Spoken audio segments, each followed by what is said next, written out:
Welcome to The Real Dope, a podcast for anyone walking alongside someone battling addiction, based on the powerful book, The Real Dope on Dealing with an Addict, by sisters Elizabeth Brand and Meridith Elliott Powell.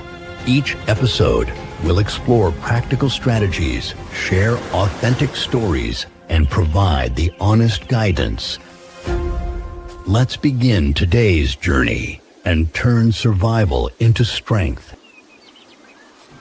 Let's turn survival into strength. So, Beth, what's up this week? I think we're talking about what you can expect from the system. Yeah, like you'll notice as you go through this journey of enabling somebody who's suffering with addiction that you end up a lot of times in both medical and legal surroundings. And that was new for both of us, even though I guess, we'd been there from the 80s with our father and worked through it. One of the reasons we wrote the book is because we realized from the 1980s into the 2010s, not a whole lot had changed in either of these things to help out families or to just give you guidance. You're so left without knowing what to do. So we thought we'd just do a little overview today of some of our experiences as we went into these areas. So. Yeah, I think one of the biggest things, I just want to start out with a big generalization. I think the toughest thing with the system is that you go into it having done nothing wrong, yet it is a very judgmental system. Like you really have, whether you're the cops by far were the most helpful and the kindest, but the medical system, the the even the programs that you go to, the hospital for sure, they were very judgmental about an addict. And to some degree, I could understand it. I mean, they're exhausted from dealing with addicts. I can't imagine being the people in the hospital having to deal with the addicts coming in. But that transfers to you. And I wish I had known that on the front end, because it made me feel bad. Like I kind of shrunk, and I was ashamed, and I shouldn't have been. I should have pushed for the help, and I shouldn't have allowed the stigma of loving an addict to wash off on me. Or his addiction. He really, really has a problem, but doctors, hospitals, emergency rooms, they don't like it because it's a very confusing problem. They don't have an answer for it. They hate problems they don't have answers for in medicine. They like to be able to go down their little list and they're just not prepared. They don't want to deal with it, was my feeling. They would always give in to whatever illness Edward said he was experiencing and not pay attention to the addiction part. And even Ted, our brother, when he went in to get tests for sleep apnea, I mean, how much did that cost? And anybody looking at him could have told you he was an alcoholic, and that's where you would begin if the person was having a sleep problem. Yeah, absolutely. They ignore it. Yeah. I think the other thing that is really interesting is that you have to, especially in the medical system, you need to be prepared for how undereducated they are. Yes. I thought one of the most, I think one of the biggest, if you love an addict who has a drug problem, I think dentists are some of the biggest targets. They fall a little outside of the traditional medical system, but they can write prescriptions. And it was interesting. One night, my husband now is a dentist, and one night we were in bed, and his phone went off at 1 o'clock, and it was somebody looking for pills, somebody who'd been a patient of his years ago. And had Rob not been married to me, he would have written that prescription. We got to talking about it, and he said he basically went to dental school.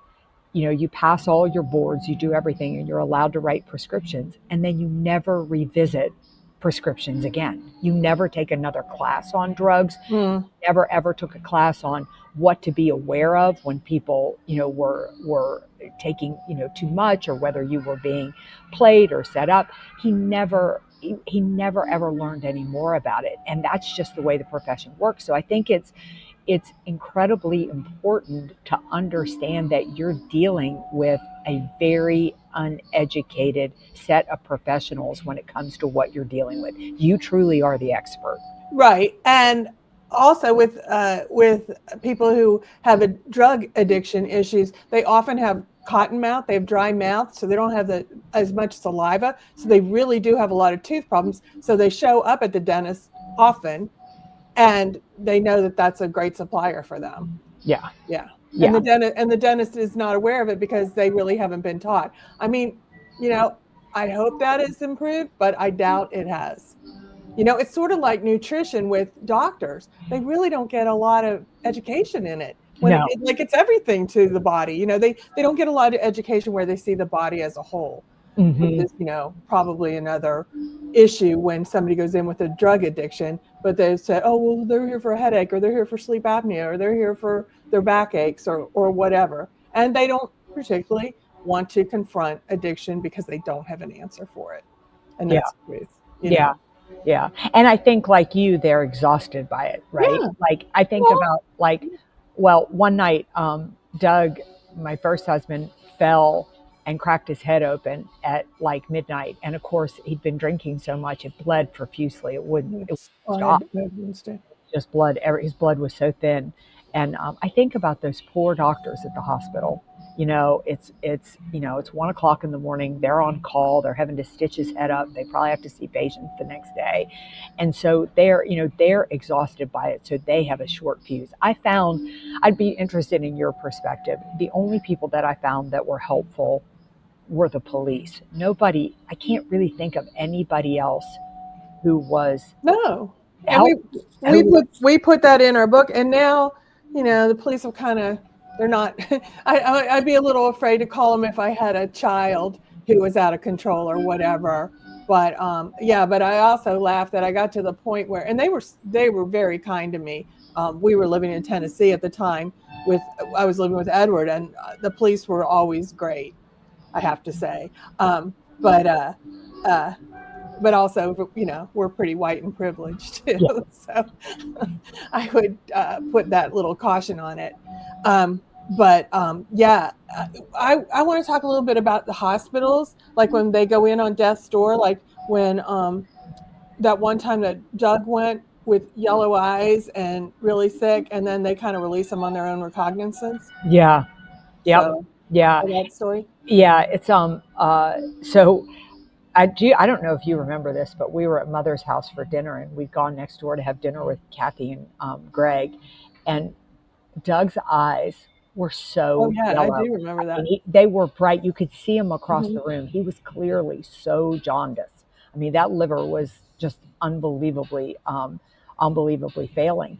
And at this time he's like 39, 40 maybe. Yeah. Yeah. And because it was probably more like 39 because he died at 41. Yeah. And took him into the hospital, and they pretty much checked him out and said he was jaundice. I mean, they admitted the liver wasn't functioning, but they let him go. Like there was no plan, no action, no anything. The other thing I think, Beth, is that I think about the fact that when he checked into rehab places and they let him go in 3 days, like he literally had checked himself in and they let him go in 3 days. They took him off alcohol, put him on pills, and let him go in 3 days. Now, I don't know, that could have been proved by now, but I kept expecting the system to help me.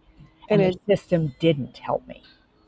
So when our brother Ted went into the hospital once, and he was on death's door, is how he ended up in the hospital, and they revived him, and they got him then they told him that he had an alcohol problem, but yes, he did. And did he want treatment? No, he did not. So they just let him go. And at this point, he was a danger. I mean, danger to yourself. They said, we can't keep him because he's not a danger to himself or the community. Well, he was obviously a danger to himself because he drank himself into a hospital bed. And he was obviously a danger to the community because he was driving and going around. And I can just remember just being so angry, but there was nothing we could do. He was an adult and he made that decision. Yeah. I think that story to me is so interesting. Teddy wasn't only on death's door. He was, I forget what, you probably remember what they call it, but where are you when the organs fail so badly that all the bile in your liver is going straight up through your brain and you start projectile vomiting? Yeah, we learned that it was called, and it might be different because we are not doctors. Like we've always called it ammonia brain. That's right. And Yeah. it fogs your, he's no longer thinking clearly. And Teddy was brilliant and no longer thinking clearly and super sick just all the time. And, their stomachs are really bloated and their skin looks terrible. And Teddy was a handsome guy and only like he would have been probably 50 at the time or something like that. Maybe, I don't know.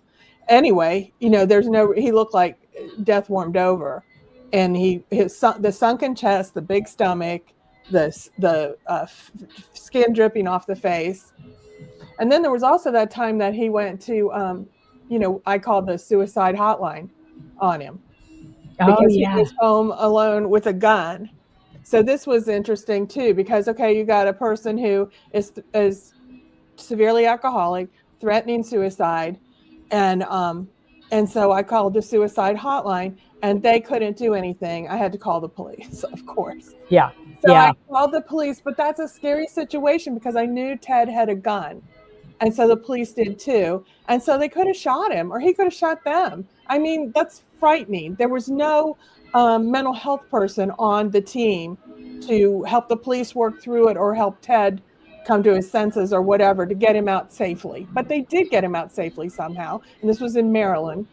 And they took him to the hospital where, and they put him on they watched him for 24 hours. And then they asked him, are you okay or do you need more help? And of course, Teddy said he was okay. And they released him. And they sent a bill for $900 that her mother paid. Yeah. And that's what happened when I called the suicide hotline. So that was, it just, that, I think that was the catalyst of our book. Like we were just so frustrated that nobody helped. Nobody helps. You're just out there by yourself. I think they're so, like I said, so woefully uneducated. I do want to say though, I do think that like if listeners were going to take anything, it's if you turn to any system for support and you're at any point a little bit afraid that your addict will be angry with what you've done, call the cops. Because that situation with Ted, I don't know if you remember this, but he went into the hospital and we asked for 48 hours because we were afraid to send him home with mother.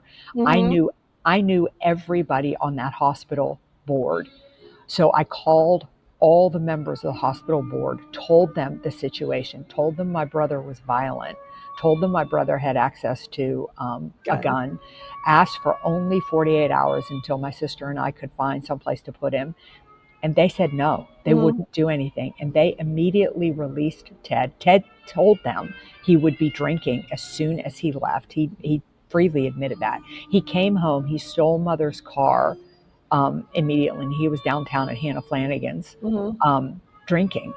But I think about that every time I see, one of these shooters, or I hear of somebody, in a DUI, or I think of some tragic situation. I feel so confident that the person who loved them tried to do something and nobody would help. Now, I had another situation where I don't know why I didn't call the cops in that situation.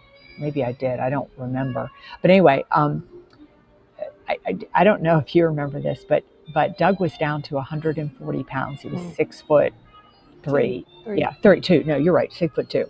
And he was down to 140 pounds. I couldn't remember the last time he'd eaten. And at this point, I was so numb. It wasn't that I was sad he might die. It was just like I didn't want him to die on my watch, and I was afraid I might be responsible. That's how numb you become. Yes. And so we came up with this brilliant idea to call Ask a Nurse. And I don't even know if Ask a Nurse is still around. And Ask a Nurse said, you have to take him to the hospital. And I couldn't take him to the hospital, so we called the police. And at that point, I lived in Laurel Park, North Carolina, outside of Hendersonville. And Henry Johnson, the mayor, came up, and the Laurel Park police came up.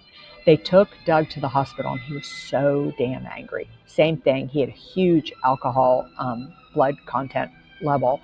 Said he would get out of there. As soon as he left, he would drink, and they just released him. But the cops came back to the house and got me out of there. Would not allow me to spend the night in the house with him because they worried for my safety. And so, like I said, the hospital and I didn't find any help with them, but the cops did seem to care and seemed to fundamentally, better than anybody, understand how incredibly sideways this could go.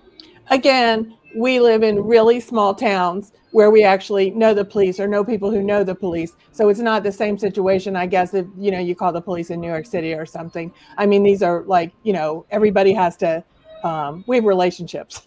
Yeah. Yeah.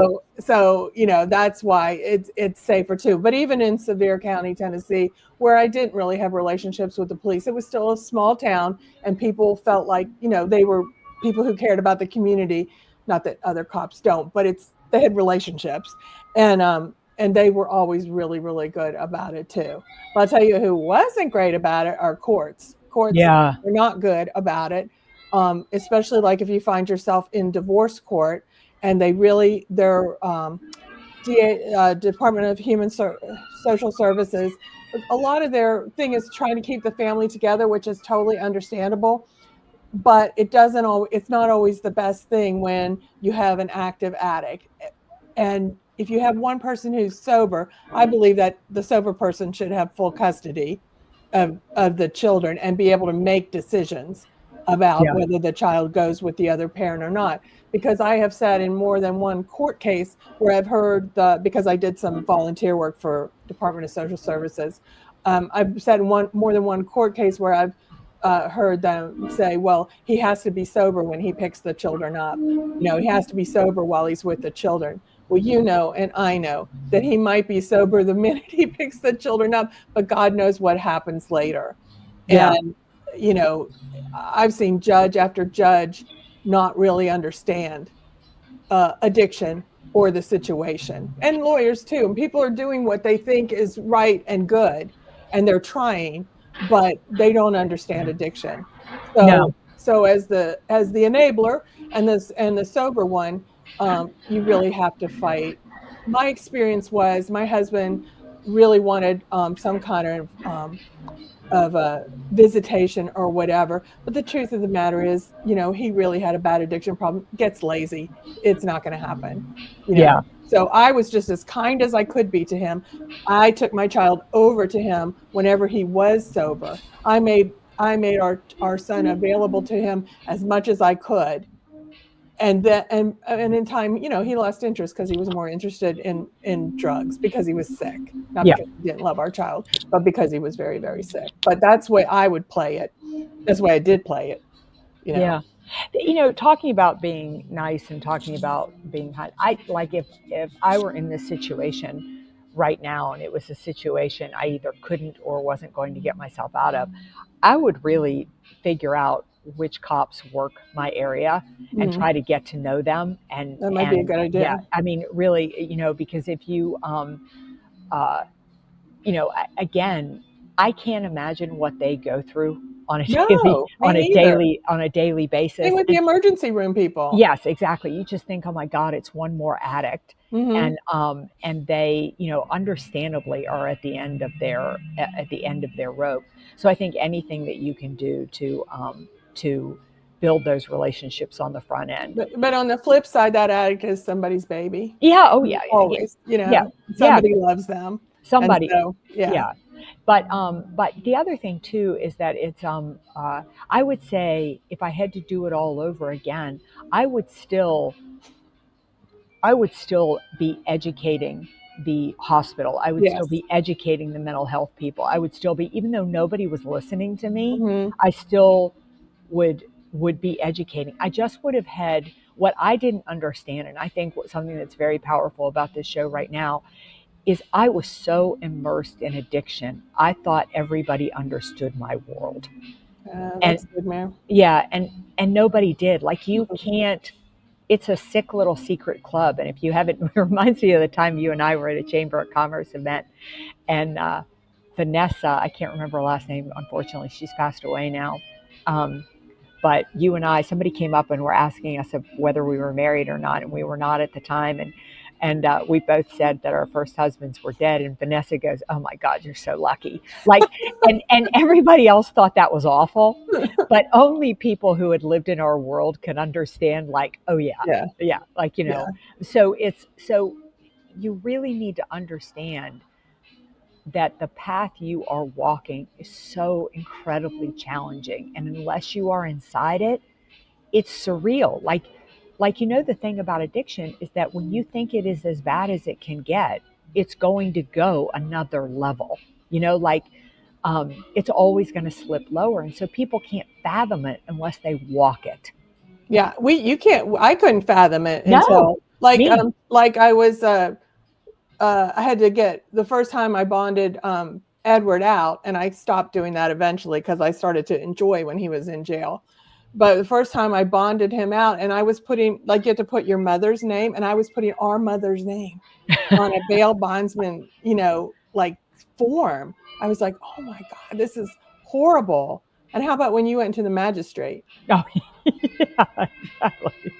Things you learn, right? Yeah, things, yeah, things that you learn. And I remember when my next door neighbor, because I lived in a lovely neighborhood, my next door neighbor's son was in medical school, and he was home for like Easter break or something.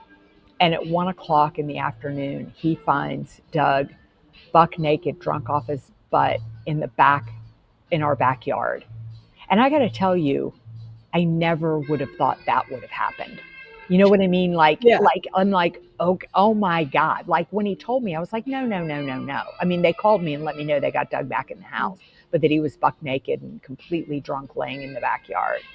And, told not a stitch of clothing on him.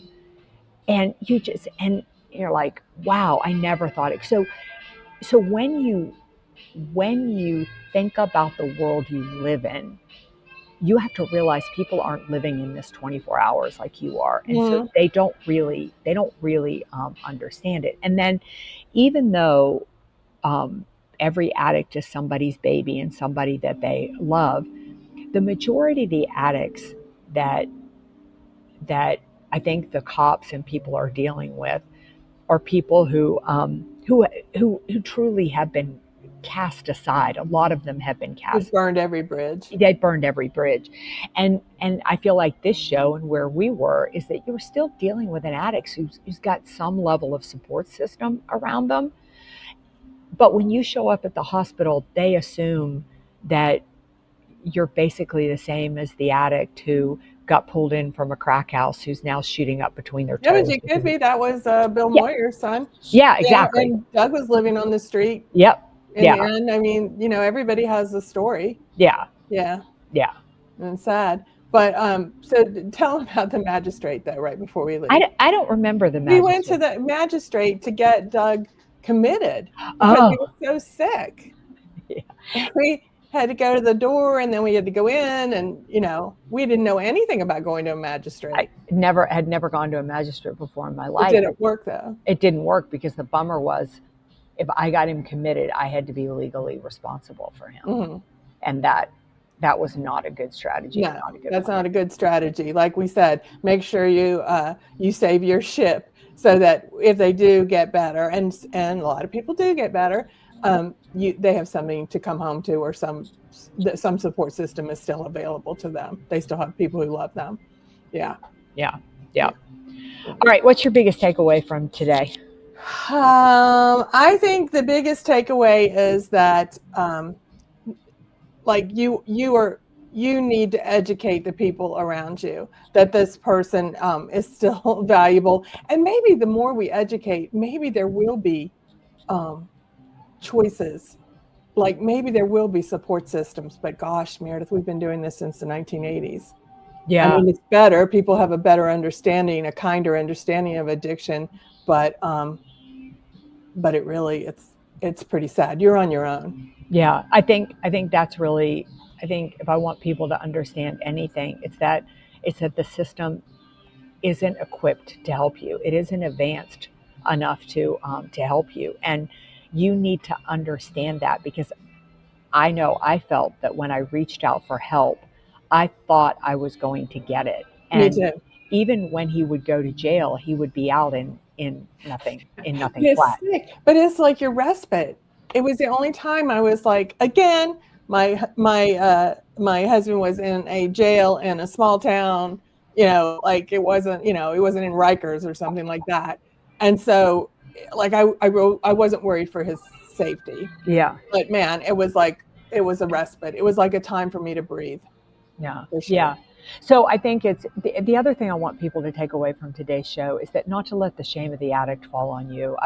When doctors yelled at me, when emergency people were not kind to me, I let that impact me, and I should have stood in my confidence, because I was a person who loved a wonderful person who had a problem, Mm-hmm. and the very fact that people were looking down on me and judging me for that was their problem, not mine, and I took it I mean, on. it's kind of funny. They were either looking down on you or they were telling you were an angel. Yeah. Neither Yeah. of which is the truth of the matter, Yeah. Yeah. So next time, I'd really like to talk about how left unaddressed, addiction impacts generations. That that Ooh. that that that subliminal way that the disease passes so many different directions. It doesn't have to be addict to addict, but the impact it has on the other generations. I was just at an event, and somebody asked me about if how long I'd been married, and I said, 20 years, and they said, well, you got married later in life, and I said, no, I said I was widowed the first time, and of course they wanted to know why, and I told them, and it led to this huge conversation about addiction. But I was sitting at a table with probably 8 people, and 3 had been sober 10 plus years, Oh, interesting. and all had, when we got into their stories, all had been, they had our life. They had 2 parents who, it was cocktails all the time, and parents functioned, but it was clear, that one eventually, probably died a little earlier from, heart disease or something like that, but it was probably the alcohol that got him. And then the other parent quit drinking as soon as the other one passed away. But it was interesting, and we were just talking about how blind they were to it just being that this is the norm. So it was an interesting conversation. So I think it's important, because I don't think we understand how much we're passing it without discussing it. Yeah. Yeah. Transgenerational trauma, they call it. Yeah. So, all right, I like that title better. We'll talk about generational trauma next time. So, all right, we'll see you right back here next week for another episode of The Real Dope. Until then, do something nice for yourself. Yeah. Bye. Right.